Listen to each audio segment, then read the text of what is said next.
Bonsoir, bienvenue dans ce journal. Au sommaire de cette édition de 20h.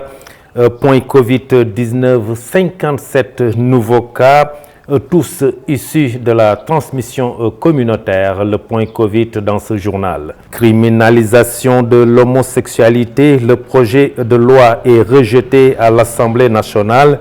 Les sentiments sont partagés à Thiès. Une section de recherche de la gendarmerie maintenant à Thiès. La section étendra son action à la région de Diourbel. Le centre d'appui à la formation professionnelle et technique est désormais à Touba Pays Cook. Il veut mieux se faire connaître du public. La page de l'actualité nationale avant celle de l'actualité internationale. La page des sports viendra avant la revue de la presse qui bouclera ce journal. Dans un court instant, le développement.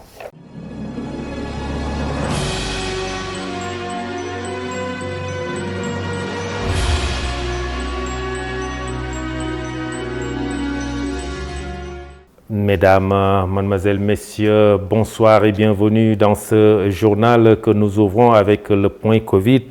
En ce lundi 27 décembre 2021, le ministère de la Santé et de l'Action sociale a reçu les résultats virologiques. Sur 1167 tests réalisés, 57 sont revenus positifs, tous issus de la transmission communautaire. Le point Covid, c'est avec El Hadj Mamadou Ndiaye, directeur de la prévention au ministère de la Santé et de l'Action sociale. Le ministère de la Santé et de l'Action sociale a reçu les résultats des examens virologiques ci-après. Sur 1167 tests réalisés, 57 sont revenus positifs, soit un taux de positivité de 4,88%. Les cas positifs sont répartis comme suit. Nous n'avons eu aucun cas contact suivi par nos services. Aucun cas importé n'a été enregistré au niveau de nos différentes portes d'entrée aériennes, maritimes et terrestres. Et tous les 57 cas sont issus de la transmission communautaire, dont les 47 ont été notifiés dans la région de Dakar, plus exactement dans les départements de Dakar, Pikine, Guédiawaye et Rufisque.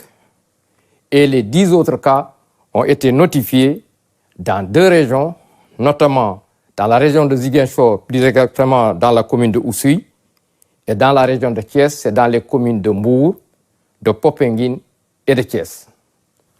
Dans le bilan du jour toujours, il est à noter que 19 patients suivis dans les hôpitaux ou bien suivis dans les domiciles ont été contrôlés négatifs et déclarés guéris. Aucun cas grave n'a été pris en charge dans les services de réanimation. Aucun décès n'a été enregistré le dimanche 26 décembre 2021. L'état de santé des autres patients suivis dans les domiciles ou hospitalisés est jugé stable.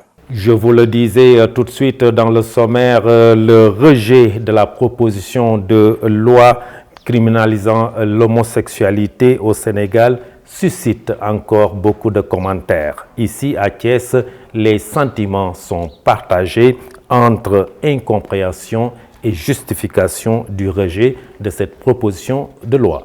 Suivons le reportage de Aïssatou Sow, stagiaire à Prestige TV et Cherfal.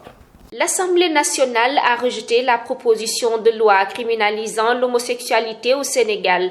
Selon Mamadou Ndiaye, cette loi n'est pas passée car les lobbies homosexuels sont puissantes et dictent leurs lois dans le pays. J'ai toujours pensé que ce projet de loi ne sera jamais voté. Jamais. Les lobbies homosexuels sont très puissants. Ils dominent presque le monde. Ils dominent l'ONU. Ils dominent la Banque mondiale, les institutions de Bretton Woods. Ils dominent presque partout et ils ont beaucoup d'argent, des milliards et des milliards de dollars. On m'a renseigné que lorsqu'on a voulu déposer ce projet de loi, il y a 2 avions chargés d'homosexuels qui ont quitté l'Europe l'Amérique pour descendre au Sénégal et faire tout pour que ce projet de loi ne soit jamais voté. Mor Faye trouve que cette pratique doit être bannie dans un pays ancré dans les valeurs de l'islam. Étant vraiment citoyen d'un pays où l'islam est foncièrement au cœur de notre vie, je pense que l'homosexualité doit être bannie définitivement. Et pour cela, il ne fallait pas que cette loi, qui au moins est comprise par l'ensemble des Sénégalais, ne soit pas appliquée. Je pense que c'était l'occasion pour que au moins les députés, la majeure partie, soient dans le camp du peuple. Les députés de la majorité préfèrent s'en tenir à la loi punissant les actes contre nature. Amadou Sarr affirme être en phase avec cette position. Je me demande, est-ce qu'il y a refus de voter cette loi? Est-ce qu'il n'y a pas confirmation qu'il y a des actes contre nature qui sont déjà prévus par la loi sénégalaise? Et faudrait-il dire quels sont les actes contre nature? Si on avait élucidé l'ensemble des actes contre nature et qu'on y enlève l'homosexualité, on pourrait dire que l'homosexualité a été complètement refusée par la majorité présidentielle. Mais si maintenant, si l'homosexualité est un acte contre nature, à partir de ce moment-là, ça entre dans le cadre de la définition de la loi. Selon le président du groupe parlementaire de Benno Bokk Yakaar, Aymérou Gningue, le président de la République est clair dans sa position. L'homosexualité ne sera jamais reconnue dans le pays tant qu'il sera à la tête du Sénégal. Après Dakar et Saint-Louis, Thiès abrite désormais une section de recherche de la gendarmerie. Le ministre des Forces armées a inauguré les nouveaux locaux, une réalisation qui entre dans le cadre du renforcement du maillage sanitaire du territoire national. La section de recherche de Thiès étendra son action à la région de Diourbel, qui est incluse dans la zone d'intervention de la Légion de gendarmerie du Centre-Ouest. Maître Sidiki Kaba, le ministre des Forces armées, que je vous propose d'écouter. Il est au micro de Aïssatou Sow Moussambay. La région de Thiès, ville carrefour dont la situation géographique accentue dans une certaine mesure les risques d'insécurité, fait l'objet d'une attention particulière. Le choix porté sur cette ville pour l'implantation d'une section de recherche en est une parfaite illustration, monsieur le maire. Je souligne que Thiès est la troisième région à disposer d'une telle unité opérationnelle après Dakar et Saint-Louis. La section de recherche et la formation spécialisée dans les enquêtes judiciaires complexes confiées à la gendarmerie nationale et qui demandent en général des compétences particulières et un investissement en temps, en personnel et en moyens. Ces enquêtes peuvent porter sur des faits de délinquance ou de crimes organisés, de trafic international de stupéfiants, de crimes de sang, d'actes de piraterie ou de faits sériels à l'échelle régionale ou nationale. La récurrence des vols de bétail, les trafics de tout genre, ainsi que tous les enjeux transfrontaliers, sont autant de raisons qui font que la création de cette section de recherche trouve toute sa pertinence dans le cadre de la prise en compte des besoins sécuritaires de ces deux grandes régions au carrefour des axes routiers majeurs qui desservent la capitale et les villes de l'intérieur. La section de recherche de Thiès, dont la compétence épousera les contours administratifs de la région de gendarmerie Centre-Ouest, exerce désormais son autorité sur les régions de Thiès et Diourbel, mais aussi sur toute autre partie du territoire national où elle sera sollicitée. Désormais transféré à Touba Pays Cook, le Centre national d'appui à la formation professionnelle et technique veut davantage se faire connaître des élèves désireux de se faire inscrire pour se former en restauration et en couture. Les autorités du centre ciblent les potentiels élèves habitant les environs du centre et qui souffrent de son éloignement du centre-ville.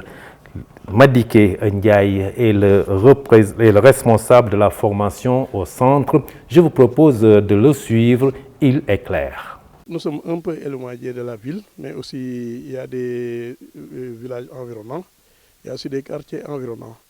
Donc nous les incitons à venir visiter l'école et ensuite échanger avec nous pour savoir quelles sont les filières de formation qui sont disponibles, quelles sont les perspectives de venir et aussi savoir quelles sont les conditions d'inscription.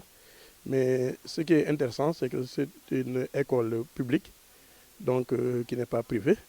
Et nous demandons seulement une inscription pour pouvoir effectuer une formation au niveau de l'établissement.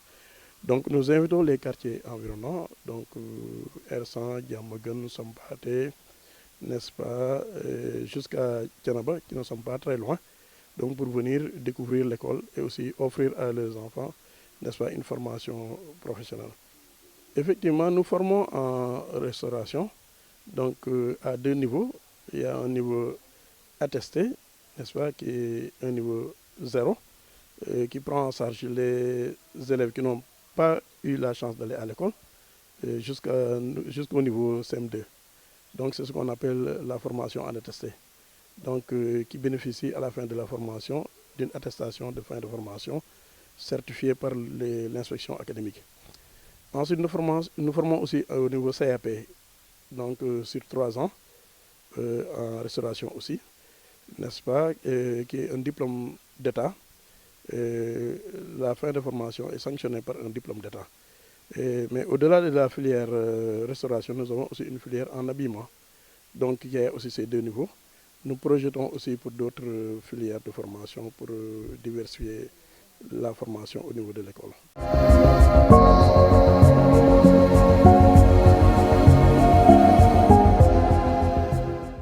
Actualité nationale, le TER devient une réalité au Sénégal. La contribution de la société civile au projet de loi sur les recettes issues des hydrocarbures au menu d'un atelier ce lundi.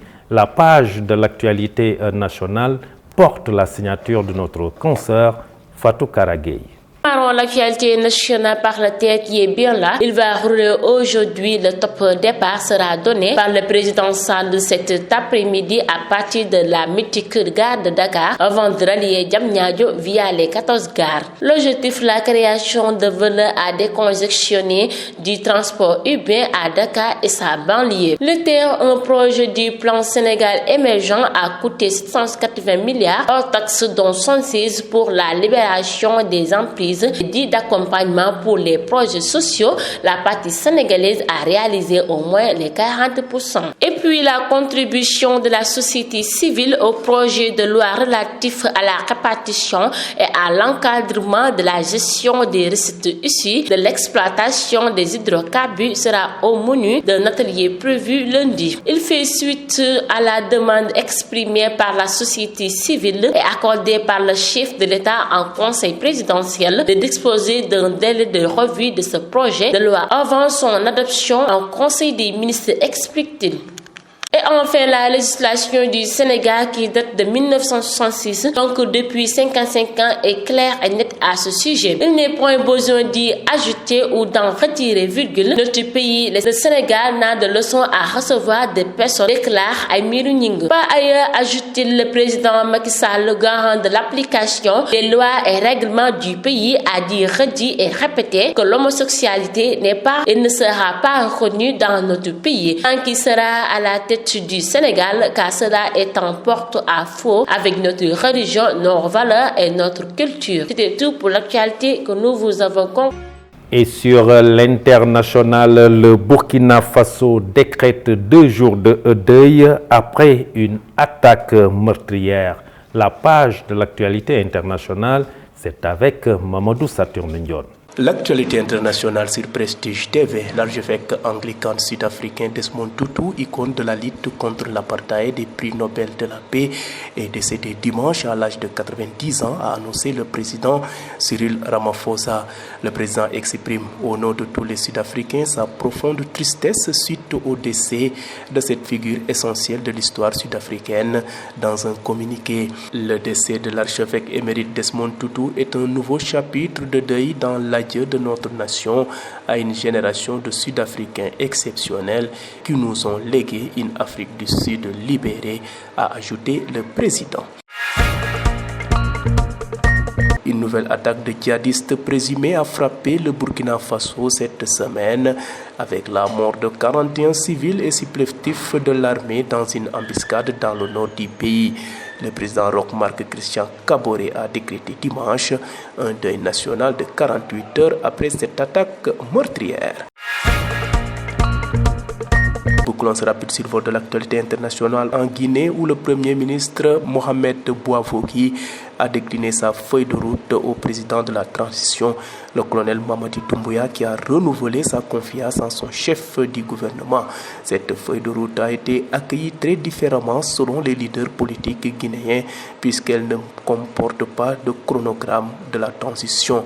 Cette feuille de route comprenant 5 axes prioritaires dont la rectification institutionnelle, le cadre macroéconomique et financier, le cadre légal et la gouvernance.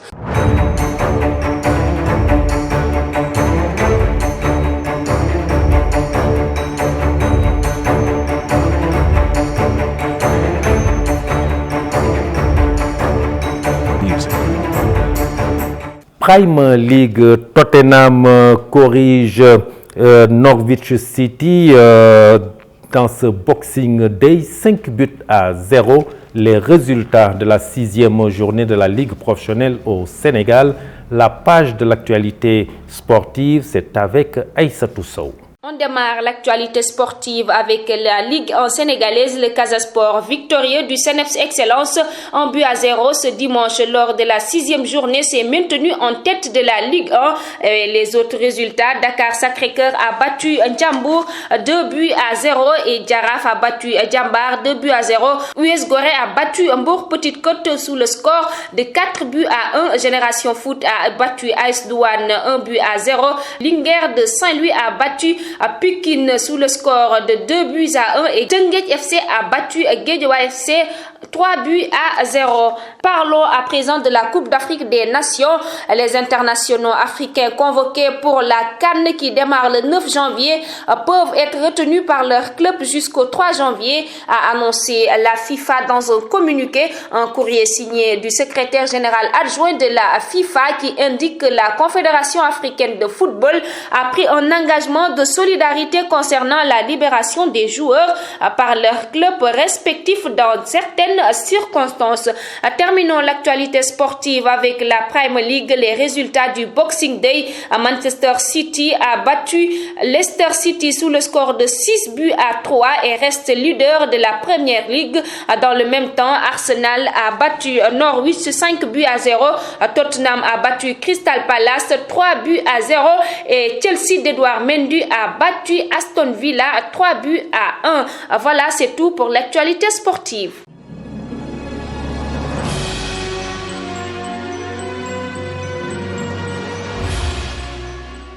À présent, la revue de la presse. Bienvenue. Nous démarrons avec l'Observateur qui annonce que le TER Express régional sera enfin inauguré aujourd'hui par le chef de l'État Macky Sall. De son lancement à la mise en service ce 27 décembre, le TER a été l'objet de toutes les polémiques, ajoute le journal. Direct News à sa page 5 relate les propos de la tribune publiée par le journal du dimanche. Une cinquantaine de professionnels de santé critiquent le manque de moyens déployés jusqu'à présent par le ministère de l'Éducation nationale pour freiner l'épidémie dans les écoles. L'évidence revient sur le décès de l'archevêque Desmond Tutu, un pilier qui incarne le courage, la persévérance et le souci de la protection des valeurs intrinsèques de l'humain. Desmond Tutu aura marqué l'histoire sud-africaine liée à la lutte pour la liberté et le respect de l'autre. À 90 ans, il décède après avoir laissé pour les générations une belle leçon de constance dans la lutte et la défense des convictions. L'info dans ces colonnes informe qu'après une attente de 5 ans et plusieurs reports, le TER va entrer en service ce lundi avec une gratuité du voyage pour les 15 premiers jours. Critique s'intéresse également au TER. Le coût du TER est de 780 milliards de nos francs en hors taxes, hors douane, dont 76 milliards pour la libération des emprises et 10 milliards d'accompagnement pour les projets sociaux. Le Sénégal, le leader de ce financement avec 250 milliards de francs CFA, vise à désengorger Dakar qui concentre sur 0,3% du territoire, le 5e des 1 million de Sénégalais et la quasi-totalité des activités économiques du pays. Record sur la CAN 2021, donc revient sur la libération des joueurs pro, informe que Sadio et Mendy sont bloqués jusqu'au 3 janvier. La FIFA cède à la pression des clubs européens. CAN 2021, 10 rescapés de 2019, 17 novices sur la liste de Cissé. Aliou Cissé, sélectionneur des Lions depuis 1999, Dixit, je veux gagner cette CAN.